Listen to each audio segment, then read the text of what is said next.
मुबारकबाद है आपको। सभी हमारी मीडिया की तरफ से आपको मुबारकबाद है। आपकी मुबारक के लिए आप सबका धन्यवाद और आपका यहाँ आना उसके लिए बहुत बहुत आभार और बहुत बहुत धन्यवाद। आज का ये प्रेस वार्ता का इतना ही मतलब था कि अभी चुनाव संपन्न हुए हैं और आने वाले समय में सरकार बनाने की प्रक्रिया जो शुरू हुई है, कुछ कहूँ उससे पहले मैं अपने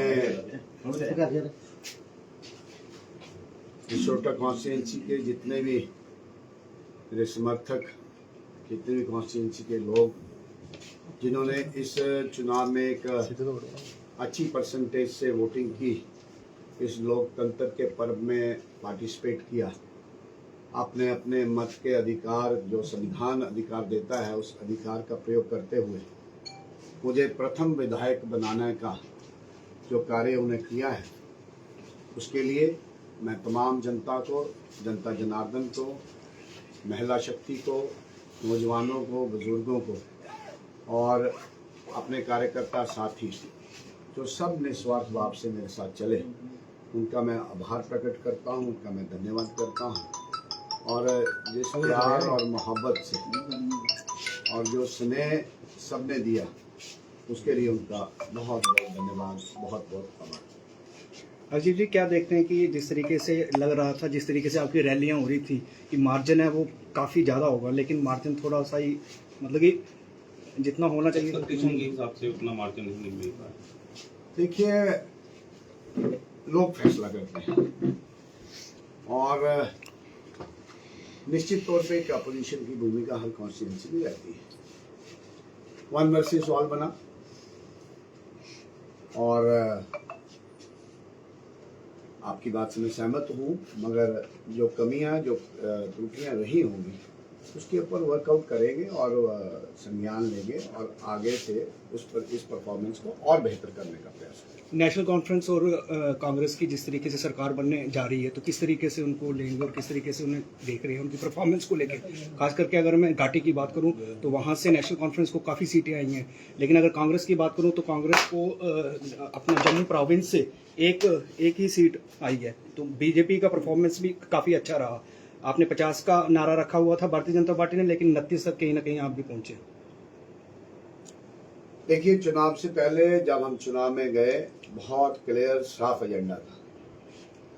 Bharatiya Janata party stood for one India, integrated India, unified India, और इसी संकल्प को लेकर हम इस चुनाव में आगे बढ़े। मगर जो हमारी कोशिश थी कि जम्मू कश्मीर में एक नया जो अवसर यूटी बनने के बाद लोगों को मिला है कि हम सरकार में आए, और जो हमारी स्ट्रेंथ थी लगभग हम स्ट्रेंथ के मुताबिक लड़े, मगर अंत में लोकतंत्र में लोग फैसला करते हैं। अब जवाबदेही उनकी है। It is for NC Congress to deliver. जो उन्होंने लोगों को प्रॉमिस किया या गुमराह किया, वो जवाबदेही उनकी है। अब कश्मीर के, जम्मू के लोगों को वेट एंड वॉच नज़र रखनी होगी कि जिन लोगों ने जो एजेंडा लेकर इस चुनाव में कूदे उनके लिए डिलीवरी कितनी है। तो ये स्थिति है, आपके सामने है। मगर बड़ा अच्छा चुनाव भारतीय जनता पार्टी ने लड़ा। पहली बार इस जम्मू कश्मीर में हम 29 का आंकड़ा पार कर पाए। पिछली बार हमारा 25 का था। कुछ सीटें कहीं रह गई तो शायद ये आंकड़ा अच्छा भी होता। और इसके साथ साथ जम्मू के साथ साथ हमने कश्मीर वैली में भी अच्छा परफॉर्म किया। 2-3 सीटें ऐसी हैं जो हमने बड़े क्लोज मार्जिन से हारी हैं। तो पार्टी संज्ञान लेगी, मंथन करेगी, चिंतन करेगी आगे कैसे हमने काम करना है।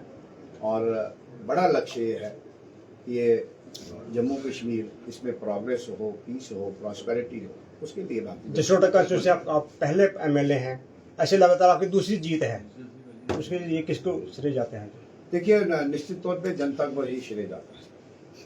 जनता ने चुना, और लोग हमेशा बेस्ट जज करते हैं कि कौन हमारा नुमाइंदा हो सकता है, कौन हमारी नुमाइंदगी कर सकता है। लोगों ने अपना फैसला सुना दिया।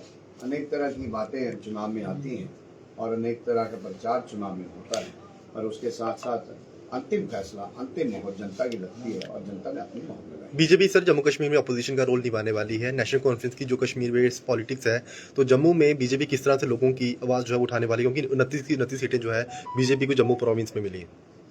देखिए, बात जम्मू की नहीं, जम्मू कश्मीर की। बीजेपी ने हमेशा अपना एक पॉजिटिव रोल आज़ादी के बाद से लेकर आज तक 24 तक एक पॉजिटिव रोल बीजेपी ने प्ले किया है।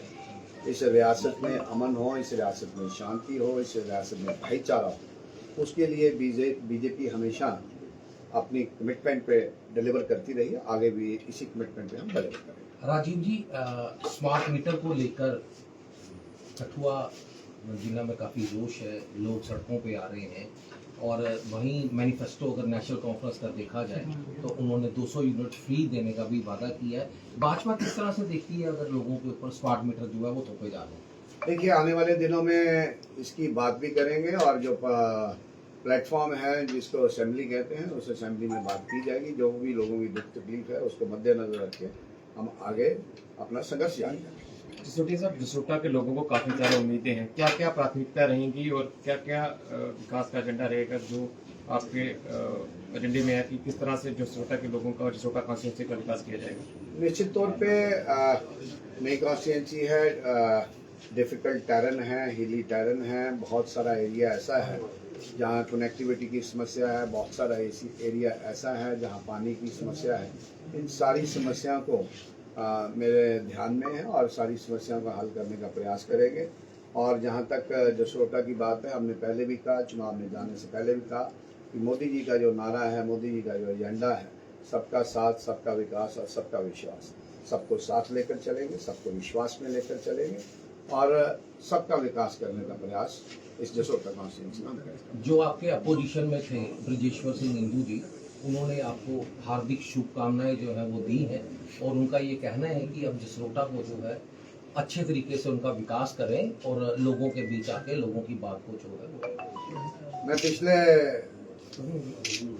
10 वर्षों से लोगों के बीच में हूँ और ये जो नतीजा है, लोगों के बीच में रहा हूँ तो इसलिए ये नतीजा आया है। उनकी शुभकामनाएं मैं स्वीकार करता हूँ, उनको धन्यवाद देता हूँ और जो लोगों की उम्मीद है, उस उम्मीद पे हम खरा उतरने का प्रयास करेंगे। नरेंद्र भाई मोदी जी